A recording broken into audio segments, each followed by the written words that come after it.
ჩვენ ძალიან დაინტერესებული ვართ ბაქო თბილისი ჯეიჰანის მშენებლობით. ძალიან დაინტერესებული ვართ. თავიდან ასე იყო და ეხლაც ასეა. მაგრამ ყველაზე უფრო მეტად ჩვენ გასადენი გვაინტერესებს. ისიც რა შეა საქმე. ეს არა მარტო სოციალური პრობლემაა, არამედ პოლიტიკური საკითხია. ძალიან მნიშვნელოვანი. საბჭოთა კავშირის დროს საქართველო იყო ერთადერთი რესპუბლიკა, რომელიც იყო გაზიფიცირებული მთლიანად. ბარი და მთა, ყველა რაიონი, ყველა სოფელი.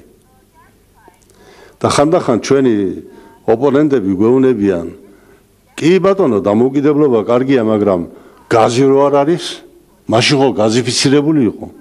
მაშინ დღეს არ ჩეხავდით. ეხლა ჩეხავთ დღეს.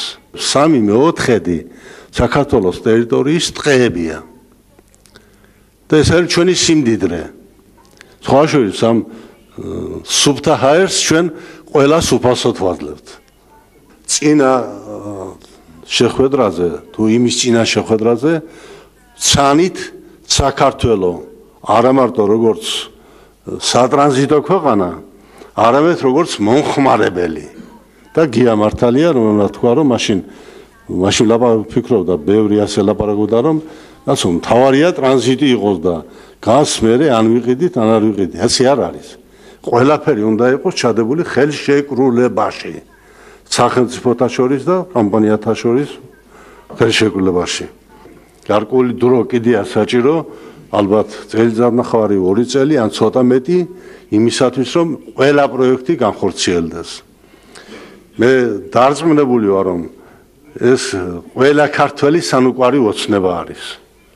ტყის გადარჩენა პირველ რიგში და მეორე ყველაზე ხელსაყრელი და ყველაზე იაფი სათბობი. მე უნდა უთხრა განსაკუთრებული მადლობა ჩვენ აზერბაიჯანელ მეგობრებს, რომლებმაც მიიღეს გადაწყვეტილება იმის შესახებ, რომ საქართველოზე ტრანსპორტირებული გაზის 5% საქართველოში რჩება უფასოდ.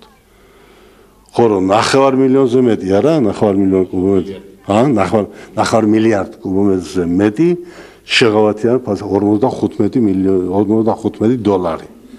თქვენ კარგად იცით რაღის გაზი, რამდენს ვიხდით ჩვენ, რომელს ვუხდით ჩვენ ჩრდილოელ მეზობელს, ალბათ კლავას გადავუხდით, სანამ სხვა არ გვექნება, როცა თქვენ შემოხვალ ჩვენთან, მაშინ იქნება ჯანსაღი კონკურენცია.